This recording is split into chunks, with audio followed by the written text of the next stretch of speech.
Welcome to Global Ed 2. This week I'm going to be providing you some resources on ways that you can scaffold your students' work with their opening statements.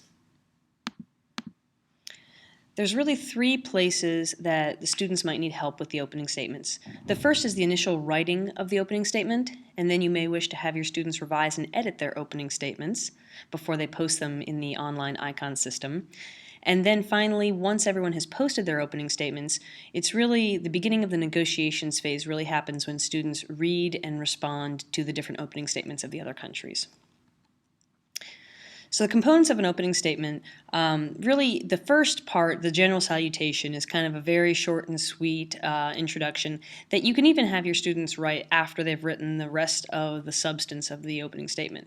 But one initial way of thinking about how to scaffold this is you can take these other four components of the opening statement and have different members of each issue area group focus on just one paragraph, one section of the opening statement if you want.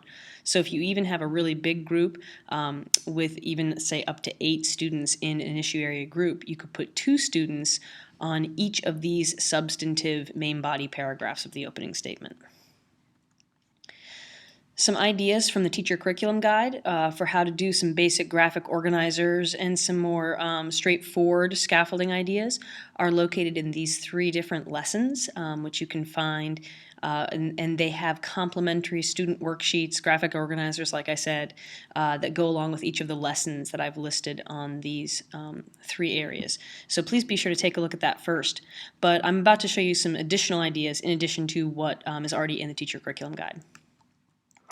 So when you're outlining and having the students write their ideas initially, one of the hardest things that students struggle with is how to organize all these facts, all this information that they found online. So first of all, you have 4 to maybe 8 kids in an issue area group, and they've all hopefully collected different pieces of evidence. So have them bring what they've got, whether it's online, whether it's printed out articles that they've highlighted or notes that they've written down. Have them bring everything they've got and then give them note cards or little pieces of paper and have them write just one fact, one piece of evidence per note card. As they're writing these facts, have them create 4 different piles, one pile for each section of the opening statement. So not the general salutation, but the other 4 sections. Maybe it might be useful to review those 4 components of the opening statement with them before they get going on this activity. You could even have them write down a definition of that section of the opening statement and put it as the base of their pile. So if they're not sure, they can reread what each section is supposed to be before they decide where to put that, which pile to put that fact in. When they're done, have them either rubber band or paper clip them together, or they could even put color coding on them to make sure that they keep those piles of facts separate. And then you can have a student or pairs of students take their pile of facts, which may have been some that they found, that may be some that one of their other classmates found, and put them together. An interesting variation might be, as the kids are doing this, if they discover that they have a fact that might help another issue area, on the back of the note card they could write down environment or economics or human rights or health if they think it might help another group as well, and then they can share those when they're done and have them copy that onto another card for another group.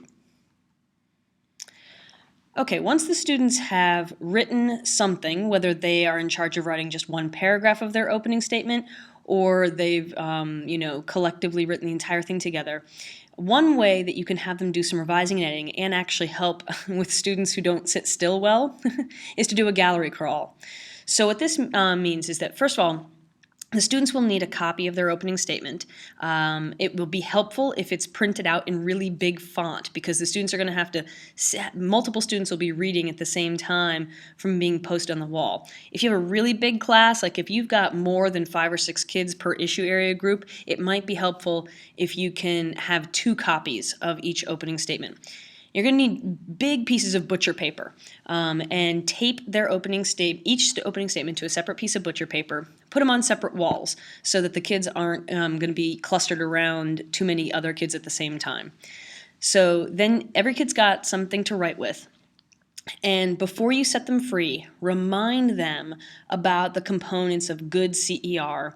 Maybe you even want to model an example, have the kids brainstorm a CER, make sure that what they're thinking of that's good CER is really good CER, and remind them about the different components of the opening statement.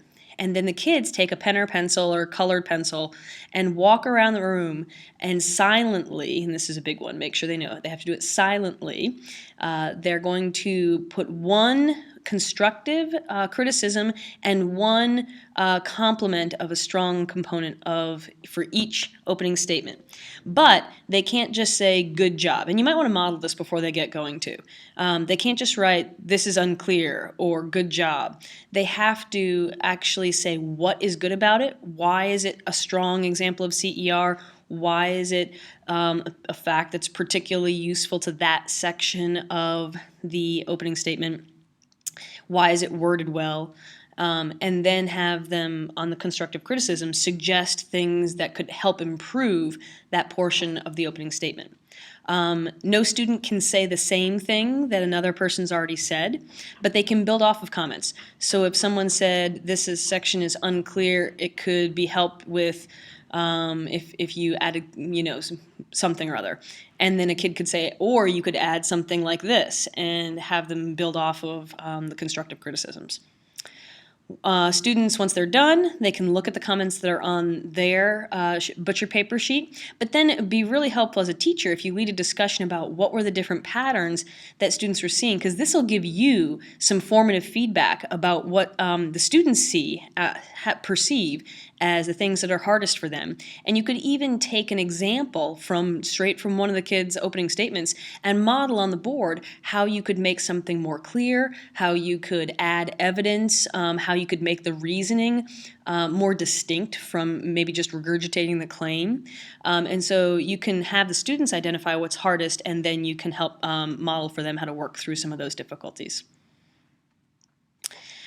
Once the students have all posted their opening statements and it's time to get the negotiations started, one idea is that you can break up the opening statements into different people in each issue area group are responsible for different countries. Have them create a piece of paper that has 4 columns so that when they read through these opening statements, they're looking for all of the specific things that country is proposing, but then they're responding to it in 3 ways. They're critiquing the evidence, they're looking to see if anything is confusing and needs to be clarified, and they're looking to see would our country agree or disagree, or maybe just agree with some parts but not all parts of this proposal. So it's having the students digest what the other countries are saying, but it's also helping them to prepare for ways that they can respond in the communiques, which are these online emails that they're going to send to other countries to get the negotiations started. Excuse me. Finally, when you lead discussions about any of these things, really remember to try to promote PBL, which is to get the students to do more of the thinking as opposed to you, the teacher, confirming or disconfirming for them that they are right or wrong. So ask them to explain their logic. Ask other students to agree or disagree and why.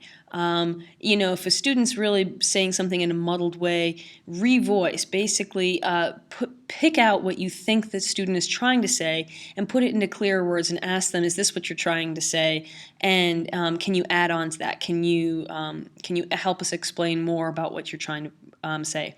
Have students summarize what other students are saying. And really, when you ask these questions, give them some time. Thinking and then responding doesn't come as quickly to them when they're being asked to deal with new ideas. So give a little bit of wait time. And instead of you responding when a student asks a question, really try to make your first instinct to kick it to another student and see what their response is. See if the other students can figure out what their classmates are saying. And this will give you better formative feedback to understand what things are the students really struggling with versus what things are pretty easy and don't need to be re-explained. So that's it. Hopefully these ideas gave you some inspiration for some ways that you can deal with opening statements. But as always, please make sure that if you have any questions, to email the ge2.com or globaled2.com website and let us know how else we can help you.